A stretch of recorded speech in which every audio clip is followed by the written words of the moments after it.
The storm had faded by morning. The valley lay quiet, black sand scattered across the rocks, and faint arcs of energy still lingered in the air. The humans sat in silence, exhausted but alive. Each carried new burns, bruises, and cuts. But their spirits held strong. Commander Lyra stood on a ridge, scanning the horizon. The hunter had disappeared into the storm the night before. Its trail was faint, but she knew it was out there, watching, waiting, healing. Ren approached her, his scout pad clutched tightly in his hands. "Commander," he said, his voice low. "The sensors picked something up. Energy spikes further north, same pattern as last night, but stronger. I think it's making repairs." Lyra narrowed her eyes. "It's getting ready. Smarter. Stronger." Caro joined them, his armor scratched and patched with tape. "Then we must finish this now. If it heals fully, we may not get another chance."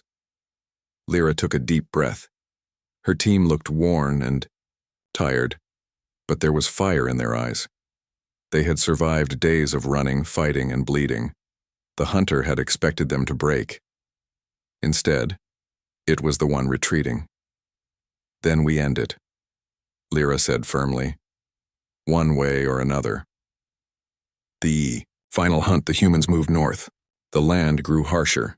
Fields of cracked glassstone, rivers of acid mist, and mountains that glowed faintly from underground heat.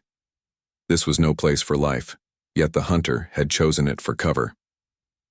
As they walked, Ren broke the silence. "Commander, when I saw its visor crack, I saw skin, human skin. What does that mean?" The team grew quiet. It was the question that had burned in every mind. Lyra finally answered. "Maybe it was once human. Maybe it was changed, remade into something else. Or maybe it is a copy. Whatever it is, it believes it is above us. That makes it our enemy." Caro clenched his fists. If it really was human once, then it has forgotten what being human means. That will be its weakness. The team pressed on. Hours later, they reached the edge of a crater. Inside, half buried in stone and glowing faintly, was the hunter. Sparks danced over its body as it pulled shards of metal into place, repairing its armor. The humans crouched low, hidden behind the crater's rim. The hunter moved slowly, its frame weaker than before, but its presence still sent a chill through them. Lyra studied the scene. "This is our chance. It's vulnerable. But it's also a trap," Ren warned. "It knows we'd come. It's waiting." "That doesn't matter," Lyra said. "We can't let it finish its repairs." The battle begins. They descended into the crater. The hunter rose immediately, its visor glowing faintly again. Its voice carried across the rocks, harsh but steady. "You still chase. You still resist. Impressive. But useless." "No," Lyra called back, her voice strong. "Because we are not prey. We are humans, and we don't stop." The hunter tilted its head, as if curious. Then it moved. It charged, with sudden speed, its footsteps shaking the ground. The humans scattered, firing beams of energy. Shots slammed into its chest, sparks flying. The hunter twisted, dodging most of the blasts, but one struck its leg, making it stumble. Caro activated a charge, blowing a section of the crater wall. Rocks tumbled down, forcing the hunter to leap aside. The humans pressed the attack, firing from all angles. The hunter roared, swiping its arm. The air rippled as energy burst from its armor, knocking 2 soldiers off their feet. It lunged at Ren, but Ren rolled, firing a point-blank shot into its chest. The hunter staggered, smoke rising from its cracked armor, but still it kept coming. The turning point. The fight raged across the crater. The hunter moved with unnatural speed, dodging, striking, adapting. Every trap, every shot it countered. Yet the humans never stopped. Their coordination grew sharper, their attacks more daring. Lyra shouted orders, her voice clear over the chaos. "Caro, left flank. Ren, keep its eyes on you. Hold the line." The hunter struck again, faster than before. It slammed into Caro, sending him flying against the rocks. The team cried out, but Caro rose slowly, blood on his lip, defiance in his eyes. "You think we break?" Caro shouted. You're wrong. He lifted his weapon and fired, hitting the hunter square in the chest. The blast cracked the armor fully, exposing more of the pale skin beneath. The hunter staggered, its movements faltering. For the first time, it looked unsure. The human-edge Lyra stepped forward, raising her rifle. "You were human once, weren't you?" she said, her voice steady. "You were changed, shaped into something stronger, something colder, but you lost the one thing that makes us unstoppable." The hunter tilted its head, visor flickering. "What is that?" Lyra's eyes hardened. "Hope. We fight not because we must, but because we believe tomorrow can be ours." The humans fired together, beams crossing, striking the hunter from all sides. It staggered, its body sparking violently. Desperate, the hunter lunged at Lyra. She stood her ground, waiting until the last second. Then Ren triggered the final charge. The ground beneath the hunter erupted, blasting it into the air. It crashed down hard, its armor shattering completely. For a moment, silence filled the crater. The hunter tried to rise. Its visor flickered one last time, revealing a human face twisted by scars and wires. Its voice broke, softer now. "You endure." Then its body went still. Aftermath, the humans stood in silence, breathing hard. Smoke curled from the broken machine that had once been their hunter. Ren lowered his rifle slowly. "It's over." Lyra looked down at the fallen figure. "No, it's only beginning. If there was one, there may be more. And if they can make hunters from humans, we must be ready." Caro limped closer, resting a hand on his weapon. "Then let this be the lesson they never forget. We are not prey. We are the storm that fights back." The team gathered their supplies. They were scarred, tired, and changed by what they had faced. But they were alive. And more importantly, they had proved something not just to the hunter, but to themselves. Humans could be hunted, they could be wounded, but they could never be broken. As the suns rose over the horizon, the team began their march back toward their base. The future was uncertain, and more dangers surely waited. But, with every step, they carried the truth of what they had earned. Humanity was not weak. Humanity was not prey. Humanity was the predator now. The jungle of Zarathia was alive with sound. Strange, luminous plants swayed gently, even though there was no wind. Birds with translucent wings flitted above, leaving trails of soft light in their wake. Kyle crouched behind a cluster of thick, glowing ferns, holding his scanning device tightly. He had traveled far from his home on the human colony of Aurora Station, and every step in this alien world reminded him how fragile he truly was. His mission was simple, at least in theory. Locate energy crystals that could power the colony's struggling systems. The crystals were said to grow deep within Zarathia's jungles, protected by the planet's natural dangers and, as Kale would soon learn, its inhabitants. Kale moved cautiously, his boots sinking slightly into the soft, spongy ground. Every sound seemed amplified. The distant roar of a river, the chatter of alien insects, the occasional low growl of unseen predators. He had learned early not to underestimate the jungle. One misstep could mean disaster. Suddenly, the underbrush ahead rustled violently. Kale froze, his heart pounding. 3 figures emerged from the shadows. They were humanoid but taller and more athletic than humans, with glowing tattoos that pulsed faintly along their arms and legs.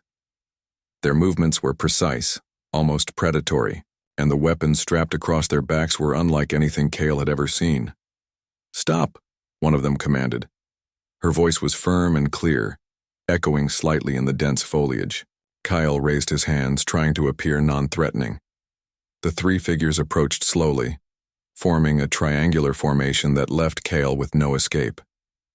He noted the confidence in their stance, the way they moved together as if connected by some unspoken bond. Kyle swallowed hard. I'm just an explorer," he stammered. "I mean no harm. I'm here to collect energy crystals, that's all." The tallest of the three, a woman with sharp features and eyes like molten amber, studied him silently. Her expression was unreadable, but Kyle could feel the weight of her gaze. "You are far from home," she said finally, her tone neutral but carrying a warning. "These lands are not for humans. Why do you trespass?" Kyle hesitated. How much could he reveal? If he told them the truth about his mission, would they allow him to leave or even survive? He decided to speak carefully. "My colony. It's struggling," he said. "We need energy crystals to keep our people alive." "I didn't know this. Place was protected." The second sister, shorter but with equally intense eyes, stepped closer. "Protected? Everything here is sacred," she said. "Not for humans to take." Kyle nodded quickly. "I understand. I didn't mean to offend. I just need to study them, learn how to harvest them safely. I can leave if that's what you wish." The third sister, who had remained silent, until now tilted her head.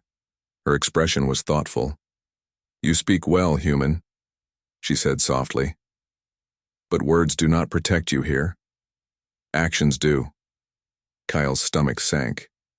He realized he was not just being judged, he was being tested. Every instinct in his body screamed at him to run, but the sisters' formation left no clear path. Escape was impossible. The tallest sister spoke again. "You will not leave until you prove yourself worthy. A trial awaits. Survive it and you may earn our respect.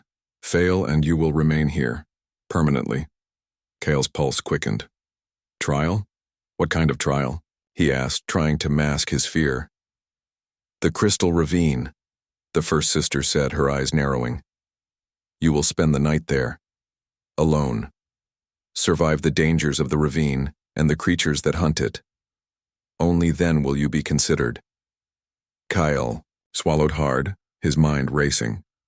The Crystal Ravine was notorious even among the locals. It was a place of jagged cliffs, unstable terrain, and predatory animals that hunted in packs. Few humans had ever ventured there and returned. I can do it," Kale said, forcing confidence into his voice. "I will survive." The sisters exchanged glances, their eyes reflecting the dim light of the jungle. The tallest nodded. "Very well. We will escort you partway. From there, your survival depends on your skill and courage. Follow our rules or you will perish." Kyle felt a mix of fear and relief. At least he would not face the ravine completely alone. He fell in step behind them, careful not to make any sudden movements. As they walked, Kyle could not help but study them. They moved with grace and power, every step purposeful. Their eyes scanned the jungle constantly, alert for threats that Kale could not even sense. After some time, they reached the edge of a steep cliff that overlooked the Crystal Ravine. Mist rose from the depths, making it difficult to see the jagged rocks far below. The sisters stopped, and the tallest turned to Kyle. "This is where we leave you," she said. "Remember, survival depends on your courage, your intelligence, and your respect for this land. Fail, and the jungle will consume you." Kyle nodded.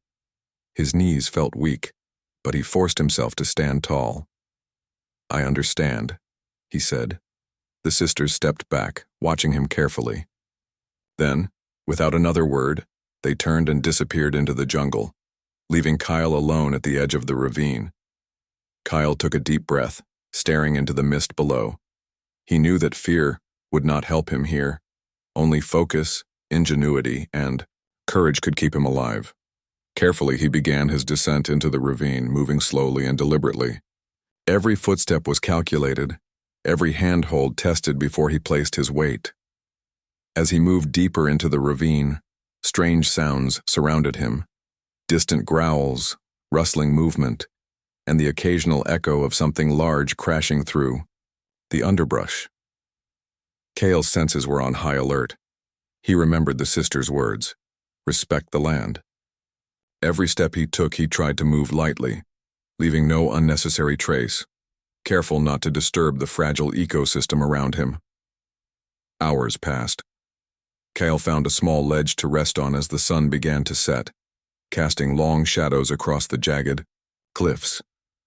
He pulled out his ration pack and ate slowly, listening to the alien sounds around him. It was peaceful in a strange, tense way, a reminder that life could thrive even in the harshest conditions. Suddenly, a movement caught his eye. A pack of small, wolf-like predators with sleek black fur and glowing eyes crept along the rocks nearby. Kyle froze, remembering the stories he had heard about the ravine's hunters. They were fast, intelligent, and deadly. He carefully reached into his pack and pulled out a small device, a simple trap he had prepared using local materials and human technology. He set it quickly, hoping to slow them down if they approached too close. The predators paused, sniffing the air, their glowing eyes scanning the shadows. After tense moments, they lost interest and moved on. Kyle exhaled, relief flooding him. This was only the beginning. He had survived the first encounter, but the night was far from over. He knew the jungle would test him in ways he could not yet imagine. But as he settled into a safe corner of the ledge, he also realized something important. The sisters' challenge was not just about surviving the ravine. It was about learning, adapting, and respecting the world around him. For the first time, since arriving on Zarathia, Kyle felt a spark of determination. He would not just survive the night. He would prove that humans could rise to the challenge even in an alien world. The warrior sisters had cornered him, yes, but they had also given him a chance. And Kyle was determined not to waste it. Darkness fell and the alien stars began to twinkle above the misty ravine. Kyle stayed alert, listening, watching, and preparing for whatever came next. Somewhere in the shadows, the jungle waited, and he would have to meet it head-on. Kyle woke to the sound of scratching against stone. His eyes snapped open, and for a moment he could not remember where he was. Then the memories returned. The warrior sisters, their challenge, and the crystal ravine. He had survived the first hours of the night, but now a new threat lurked in the shadows. The scratching grew louder. Kyle peered over the edge of the ledge where he had rested. Below him, strange lizard-like creatures with long tails and sharp claws crept along the rocks. Their eyes glowed faint blue, and their movements were quick and restless. They sniffed the air, searching. Kyle froze, his breath shallow. The creatures seemed to sense him, but they did not climb up immediately. Instead, they circled below, waiting. Kyle realized they were patient hunters. If he climbed down carelessly, they would be on him in seconds. He checked his pack. He had a few tools: a scanner, a small knife, a rope coil, and a compact energy flare. No weapons powerful enough to fight multiple predators. His only chance was to outthink them. Carefully, Kale gathered small stones from the ledge. He tossed one far to the right. The sound echoed sharply. Instantly, the creatures shifted, rushing toward the noise. Kyle used the moment to climb down the opposite side, moving quickly but carefully. His fingers clung to sharp rock edges, his boots slipping slightly on damp stone. His heart pounded as he reached a lower ledge and pressed himself against the wall. The creatures returned, but they were too late. Kale had vanished deeper into the ravine. As the hours passed, Kale encountered more obstacles. Narrow cliffs forced him to balance carefully with the drop yawning below. Slippery, moss-covered stones tested his footing. At one point, he had to crawl through a tunnel of jagged rock, scraping his arms as he inched forward. The air grew colder, and the mist thicker. But danger was not only in the land. The sounds of movement followed him. Sometimes it was the growl of hidden beasts. Other times it was the eerie echo of something larger, something that seemed to track him from the shadows. Kyle tried to steady his nerves. The warrior sisters had sent him here to prove his worth. They would not respect him if he panicked. He had to show courage. He had to show that humans were not weak. By midnight, Kyle reached a wide cavern lit by glowing crystals. They jutted out from the walls and floor, shining with soft blue light. His scanner beeped urgently. The energy levels here were extraordinary. These crystals could save his colony. Kyle reached out to touch one but stopped. The sisters' words came back to him. Respect the land. If he took anything without care, it might anger them, or worse, harm the balance of the ravine. Slowly, Kyle lowered his hand and simply studied, the crystals recording data on his scanner. Suddenly, a deep growl echoed from the far end of the cavern. Kale's head snapped up. Emerging from the mist was a massive predator, far larger than the others he had seen. It resembled a panther, but with armored scales along its back and glowing horns above its head. Its eyes locked on Kale, and it let out a roar that shook the cavern. Kale's blood turned cold. Running was useless. He scanned the cavern quickly, searching for an escape. The only possible way was a narrow passage behind a cluster of crystals, but it was blocked by sharp rocks. The beast crouched, preparing to pounce. Kyle acted fast. He grabbed the energy flare from his pack and activated it. Bright red light burst into the cavern, startling the predator. It roared in anger, slashing at the glowing stick, but Kale tossed it aside. The beast chased the flare, distracted for a moment. Using the chance, Kale scrambled to the blocked passage. He pulled at the rocks desperately, but they were heavy and stubborn. The predator turned back, its glowing eyes narrowing on him. Kyle's muscles burned as he heaved the last stone aside, squeezing through just as the beast lunged. Claws scraped the stone behind him, but Kale escaped into the narrow tunnel. The beast roared furiously, but it could not follow. Kyle crawled through the tight space, heart hammering, until he emerged into another section of the ravine. Exhausted, he collapsed against the wall, gasping for breath. His hands shook, but he was alive. He had faced the predator and survived, not by strength but by wit. As he rested, a voice echoed in the darkness, calm, firm, and familiar. You did not run like a coward. You used your mind. Kyle jerked up, scanning the shadows. The warrior sisters stepped out from behind a rock formation. Their glowing tattoos shone faintly, and their eyes were sharp, but not hostile. You were watching me? Kale asked, stunned. The tallest sister nodded. The trial is not only about survival. It is about how you survive. We needed to see if you would respect the land, if you would rely on courage instead of greed. Kyle swallowed. Did I pass? The second sister studied him with narrowed eyes. You did not take the crystals. That shows wisdom. You did not fight blindly. That shows intelligence. You did not give up. That shows courage. The third sister gave a faint smile. For now, you are still alive. That is enough. Kale let out a long breath of relief. He had feared they would abandon him, or worse, deem him unworthy. But now he sensed a shift in their attitude. They no longer looked at him as just an intruder. They looked at him as someone who had faced the same dangers they had conquered countless times. You will not rest alone tonight, the tallest sister said. You will rest among us. That is our way of honoring those who face the ravine and live. Kale blinked, surprised by the offer. The sisters led him to a small campsite on a higher ledge. A fire burned there, strange wood crackling with blue flames. The warmth was comforting against the cold mist of the ravine. He sat quietly as the sisters moved with practiced ease, preparing food and sharpening their weapons. They spoke little, but their presence was steady and strong. Kale felt an odd sense of safety, even though only hours ago they had cornered him like a criminal. As he ate the food they offered, a stew of jungle roots and meat, Kale listened to the sounds of the ravine. He realized that, for the first time since landing on Zerathia, he was not alone. The night passed slowly. Strange howls echoed in the distance, and sometimes the ground shook faintly. But the sisters remained calm, and Kale took courage from their calmness.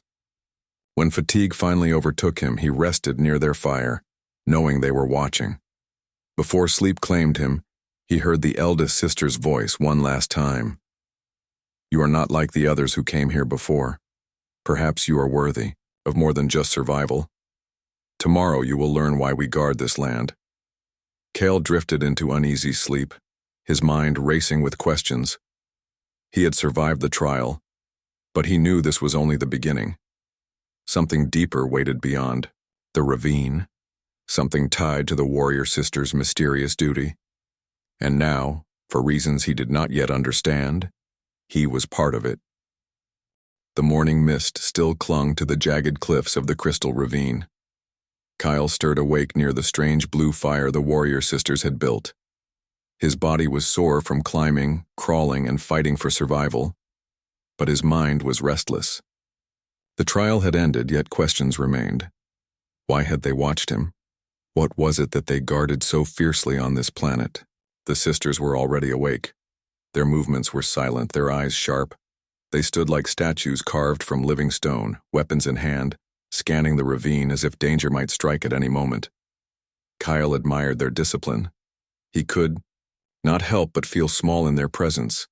The eldest sister, the one with amber eyes, turned to him. "You survived the night," she said firmly. "But the trial is only the first step." Kyle sat up. "Then what comes next?" The second sister, who had spoken less than the others, replied, "The land has accepted you for now, but the beasts do not forgive so easily. They will come again." As if her words had summoned them, a chilling howl echoed through the mist. Then another and another until the ravine was filled with a chorus of hungry cries. Kale's skin prickled. The eldest sister tightened her grip on her weapon. "The shadow beasts," she said grimly.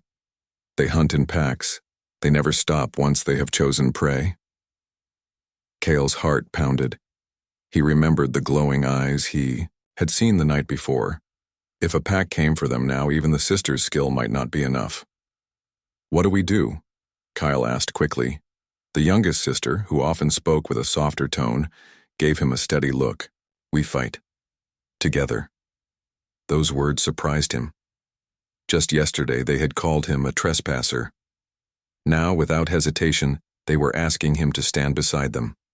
Kyle took a deep breath. "Then I'll fight with you," he said. The sisters nodded, accepting his answer without further question. That small gesture of trust filled Kale with determination. The howls grew louder. Shapes moved in the mist, shadows slinking low to the ground, circling. Dozens of glowing eyes appeared, closing in. The shadow beasts emerged, sleek and dark, with long fangs and claws that gleamed in the crystal light. Kale's stomach clenched. They were larger than wolves, faster than any predator he had seen on Earth. Their bodies seemed to blur in the fog, making them hard to track. The sisters moved into position. The eldest stood at the front, her blade gleaming. The second guarded the flank with a spear-like weapon that pulsed with faint energy. The youngest stayed closer to Kale, as if ready to protect him. Kale quickly pulled out the few tools he had. His scanner would not help here, but his traps might. He set down 2 small devices he had crafted, pressure-triggered snares made from local vines and sharp stones. They were crude compared to Zarathian weapons, but better than nothing. The first beast lunged, jaws wide. The eldest sister swung her blade in a fluid arc, cutting it down mid-leap. Another darted from the side, but the second sister's spear struck true, its energy tip piercing the beast's chest. They fought with perfect precision, each movement sharp and efficient. Kale's trap snapped shut as a third beast charged him. Vines wrapped around its legs, dragging it down. Kale rushed forward, jamming his knife into its side before it could recover. The beast thrashed violently, but Kale held on until it went still. His arms trembled with the effort. "Good," the youngest sister called. Her voice carried a note of surprise and approval. But there was no time to celebrate. More beasts poured in, snarling and snapping. The pack was relentless, their glowing eyes filled with hunger. The battle raged. The sisters moved like a storm. Blades, flashing, spears striking, every motion timed perfectly. Kyle fought clumsier, but his human resourcefulness made a difference. He hurled rocks to distract the beasts, forcing them toward his traps. He lit a second energy flare, tossing it into the mist to confuse their senses. Each small trick gave the sisters an edge. Still, the numbers were overwhelming. Kyle felt exhaustion pulling at him, his lungs burning, his muscles screaming. A beast slammed into him, knocking him hard against a rock. Its jaws snapped inches from his face. Kale shoved desperately with both hands, barely keeping its fangs away. Then the youngest sister appeared, her blade slicing through the creature's neck. She pulled Kale to his feet with surprising strength. "Stand, human," she shouted. "Do not fall now." Kyle nodded, breathless but determined. He would not let them down. Minutes stretched like hours. The ground was littered with the bodies of slain beasts, the mist thick with the smell of blood and scorched stone. The surviving beasts circled warily, their confidence shaken. Then, with a final chorus of howls, they retreated into the fog, vanishing as quickly as they had come. Silence fell. Kale sagged against a rock, his chest heaving. The sisters stood, tall, weapons still ready, their glowing tattoos pulsing faintly. Slowly, they lowered their arms. "They will not return tonight," the eldest said. Her voice carried a note of respect. "You fought with courage." Kyle managed a tired smile. "I did what I could. You three. Without you, I wouldn't have lasted a minute." The second sister studied him closely. "You used traps, tools, clever though simple. It worked. That is the way of survival. Strength and mind together." The youngest nodded. "You are not just a trespasser now, you are a fighter." Kyle felt a swell of pride. The trial had forced him to survive alone, but this battle had given him something more, a place beside warriors who had once seen him as an intruder. As they moved to clean their weapons, Kale asked the question that had been burning in his mind. "Why do you guard this land so fiercely? The crystals, they're powerful, yes, but is there more to them?" The sisters exchanged glances. For a moment, none of them spoke. Then the eldest finally answered. "You are not ready for the full truth, but you have shown courage. That earns you a step closer to understanding. The crystals are not only power, they are the heart of this world, and something far greater than beasts or humans watches over them." Kale frowned. "Something greater? You mean another species?" The second sister shook her head. "Not species. Force. You will see in time." The youngest added softly, "If you live long enough." Her words were not a threat, but a warning. Kale understood then that his trial was far from over. What lay ahead was more dangerous than shadow beasts, more mysterious than glowing crystals. And the sisters held the key. That night, as they set up camp on a higher ledge, Kale felt a strange bond forming. They ate together, shared water, and tended their wounds. The sisters spoke little, but their silence no longer felt hostile. It felt like acceptance.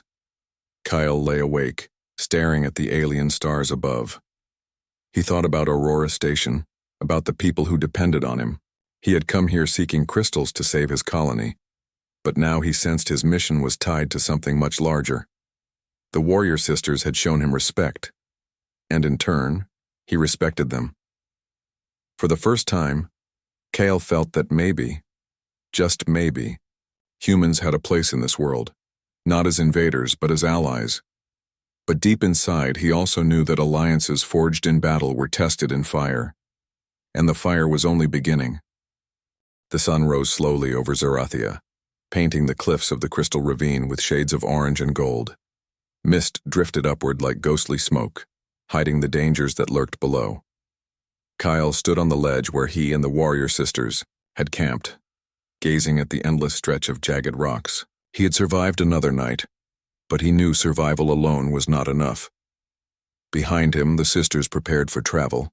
Their movements were quiet and purposeful. They never wasted energy. They sharpened their blades, checked their packs, and studied the ravine as if they could sense things Kale's eyes could not.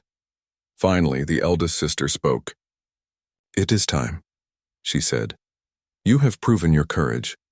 Now you must learn why we guard this land." Kale's heart quickened. For days he had wondered what secret lay behind the glowing crystals and the relentless trials. At last, he would find out. They began their climb out of the ravine. It was difficult and slow, but the sisters moved like hunters born for this terrain. Kyle struggled at times, his hands raw from gripping sharp stone, but he forced himself to keep up. He would not show weakness now. By midday, they reached a plateau high above the mist. From here, Kale could see far across the jungle. Towers of stone jutted from the earth like broken teeth, and rivers of silver light wound through the trees. It was beautiful and strange, unlike anything he had ever seen on Earth. The sisters led him toward the mountains that rose in the distance. Their peaks were hidden by clouds, but Cale felt a pull, as though the mountains themselves held answers. As they walked, the youngest sister finally broke the silence. "The crystals you seek, they are not only energy, they are alive." Kyle blinked. "Alive? What do you mean?" The second sister spoke sharply. "They are not plants, not beasts, something greater. They breathe, they grow, and they remember. To take them carelessly is to wound the planet itself." Cale struggled to understand. "But how can crystals be alive? They don't move. They don't eat." The eldest stopped and turned to him, her amber eyes glowing faintly. "Life is not only what you know, human. This world is old. Older than your colonies, older than your homeworld. The crystals are its heart. Without them, Zarathia dies." Kyle felt the weight of her words. Back on Aurora Station, people spoke of crystals only as resources, fuel to power ships, machines, and homes. He had never thought of them as anything more. But now, as he remembered the glowing veins of crystal in the ravine, he wondered. The crystals had pulsed like living things, as if they carried a heartbeat. "So you guard them," Cale said slowly. "Not for yourselves, for the planet." The eldest nodded. "Yes, and not only for the planet, for all who live among the stars. If the crystals fall into the wrong hands, they can become weapons greater than you can imagine." Kyle's stomach tightened. He thought of rival human factions, of mercenaries who would do anything for power. If what the sisters said was true, then the crystals were not just survival for his colony, they were temptation for war. The group pressed onward. The jungle grew thicker as they neared the mountains. Trees towered above them, their branches twisted into strange shapes. Vines glowed faint green in the shadows, and creatures darted among the leaves, curious but cautious. Cale stayed close to the sisters, feeling both awe and unease. By evening, they reached the base of the mountains. A narrow path wound upward, cut into the rock long ago. Symbols were carved along the walls, spirals, stars, and strange lines that seemed to shift when Cale stared too long. "What are these markings?" Kyle asked. "They are the words of the ancients," the youngest sister said softly. "The ones who first walked this land. They left behind warnings. And a door." Cale frowned. "A door? You will see," the eldest replied. They climbed the path until the air grew thin and cold. At last, they came to a cavern hidden by stone pillars. Inside, the walls shimmered faintly with embedded crystals. At the far end stood a structure unlike anything Cale had ever seen. It was not natural stone, but smooth metal fused with crystal, glowing faintly with inner light. Cale's breath caught. "What is this place?" The eldest stepped forward. "The relic, the heart of Zarathia. It is why we fight, why we guard, why we live as warriors." Cale walked slowly toward the structure. It pulsed with light, almost like it was alive. His scanner beeped wildly, unable to process the energy levels. "Is this a machine?" Cale asked. The second sister shook her head. "More than a machine, less than a god. It is both creation and memory. It holds the balance of this world. The ancients built it, or perhaps they discovered it. No one knows. But it must never be taken, never be broken." Cale touched the edge of the smooth surface. It was warm under his hand, like touching skin instead of stone. He pulled back quickly, his heart racing. "This could power my entire colony. It could save thousands of lives." The eldest's eyes narrowed. "Or it could destroy thousands more. Do you see?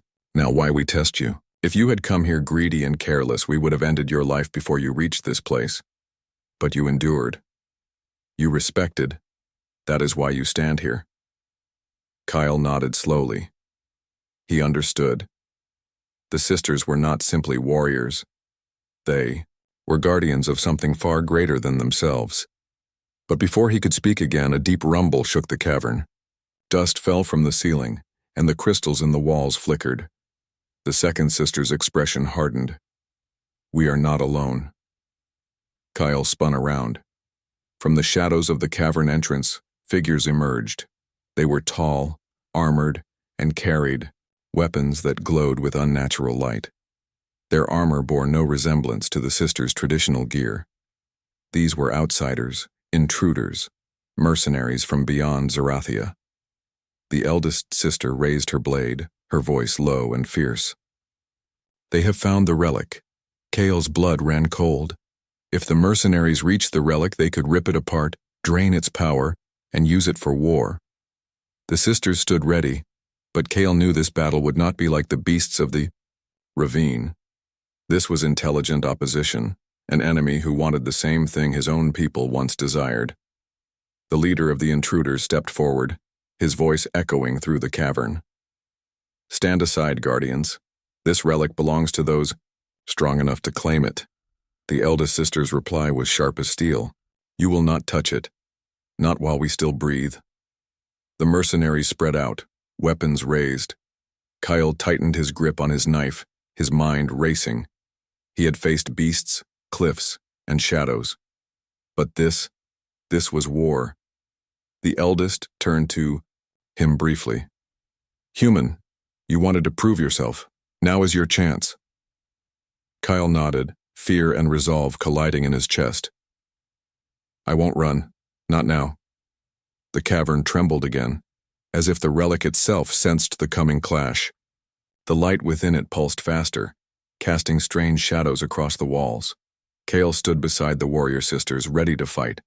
For the first time, he was not just an intruder, not just a survivor. He was part of something larger, a protector of a world not his own. And as the mercenaries advanced, he knew the true test of courage was about to begin.